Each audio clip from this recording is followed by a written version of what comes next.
Disclaimer before the video starts, this is purely my personal opinion, and I haven't been using the app long, so my opinion is likely to change. Also, I have a cold, so sorry in advance if my voice sounds like crap.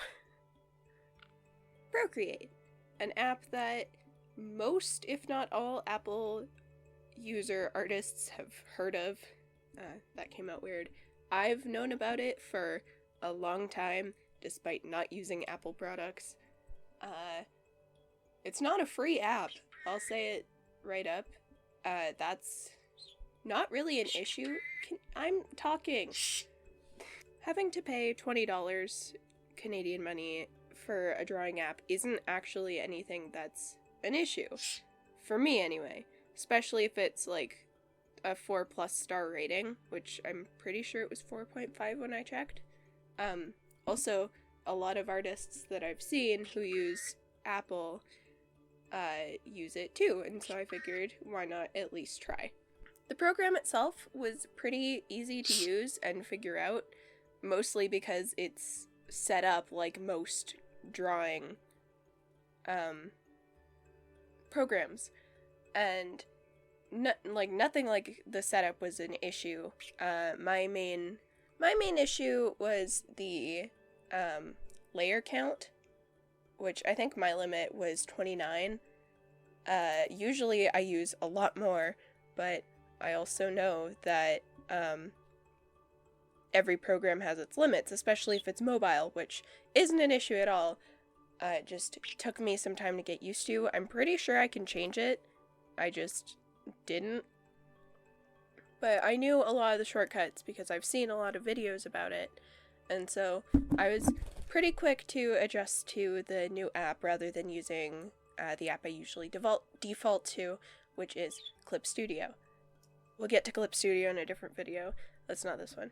What took me a bit to figure out was that if you click the N on the layer, then it'll pop up with something that's the opacity and the layer settings. I had to Google that because after several minutes of like tapping around and just giving up alpha locking and then changing the entire layer to just a different color, I cheated my way, but I eventually Googled it because it got a bit annoying and I figured it out, which is honestly probably on me. I didn't think that the N did anything, and clicking on the layer itself, can you be quiet? Clicking on the layer itself didn't do anything except for pop up the settings like rename, alpha lock, merge down and stuff, but that might just be on me. I'm used to using Clip Studio, and I used to use Paint. All in all, Procreate is a pretty good app so far. I've only drawn one thing, and that's what you're watching currently, but yeah, I like it. I plan on using it more and experimenting more in the future, and I'll probably make another video if my opinion changes. Hi Peekaboo. But yeah, that's about it. Basicest review is that to me, it is worth the $20 that I spent because it has a bunch of pens and you can customize your own, and it has so many settings that would have been like probably locked by an ad if not. I don't know how much it is in the States, but it was like $17 here, which isn't terrible.